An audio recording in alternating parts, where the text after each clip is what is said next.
सभी को जय माता की, जय श्री कृष्ण। मैं अनुपमा शर्मा आपके लिए एक कथा लेकर प्रस्तुत हूँ। कृपया सभी ध्यान से सुने और पसंद आए तो लाइक, सब्सक्राइब, शेयर और कमेंट प्लीज़ ज़रूर करें। तो एक सेठ थे। उस सेठ के 3 बेटे थे, परंतु एक भी बेटी नहीं थी। तीनों बेटे बड़े हो गए, शादी लायक हो गए, शादियां भी हो गईं, परंतु बेटी ना होने के कारण वो हमेशा दुखी रहे। तो एक बार सेठ के मित्र ने उन्हें समझाया कि क्यों दुखी होते हो सेठ, राधा माँ को अपनी बेटी स्वीकार कर लो। सेठ को ये बात पसंद आई और उसने राधा माँ को ही अपनी बेटी बना लिया। उन्हीं को भोग लगाता, उन्हीं को तैयार करता, उन्हीं का श्रृंगार करता और प्रसन्न रहने लगा। तो उस गांव में एक मनिहारिन थी। मनिहारिन कहते हैं जो चूड़ी पहनाने का काम करती है, चूड़ी बेचती है। तो सेठ की तीनों बहुओं को वो मनिहारिन हमेशा चूड़ी पहना के जाया करती थी। तो एक बार वो मनिहारिन आई, तीनों बहुओं को चूड़ी पहनाई, परंतु उसके बाद एक हाथ और सामने आ गया। मनिहारिन ने उनको भी चूड़ी पहना दी।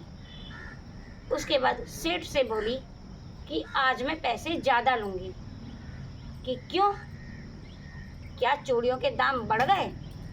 मनिहारिन बोली, नहीं सेठ, चूड़ियों के दाम तो नहीं बढ़े, परंतु आज मैं 4 जनों को चूड़ी पहना कर आई हूँ। तो सेठ ने कहा, क्या कोई मेहमान आया था? उसने बहुओं से भी पूछा कि क्या आज कोई मेहमान आया था जिसने चूड़ी पहनी हो? बहुएं बोली, नहीं पिताजी, मेहमान तो कोई नहीं आया था, हम तीनों ने ही चूड़ी पहनी है।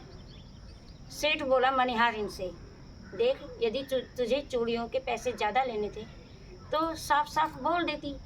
झूठ बोलने की क्या ज़रूरत थी कि मैंने 4 जनों को चूड़ी पहनाई है। और तुम चूँकि झूठ बोल रही हो तो मैं तुम्हें 3 ही बहुओं के हाथ के चूड़ी के पैसे दूंगा। और उसने 3 जनों के ही पैसे दिए।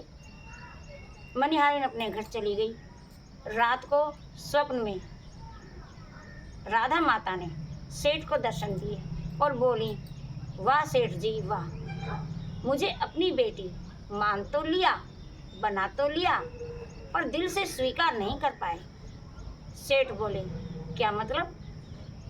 बोले, यदि मुझे स्वीकार किया होता तो फिर मेरी चूड़ियों के पैसे क्यों नहीं दिए मनिहारिन को? सेठ की आंखें खुल गईं। उसे अपनी गलती का पछतावा हुआ और रात को ही मनिहारिन के घर पहुंच गया और सारी बात स्पष्ट रूप से बता दी।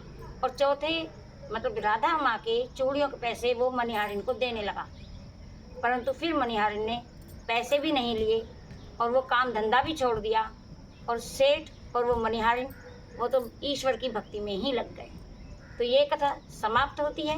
यदि पसंद आई हो, like, subscribe, share, comment please ज़रूर करें और अपना प्यार, सहयोग, आशीर्वाद दें।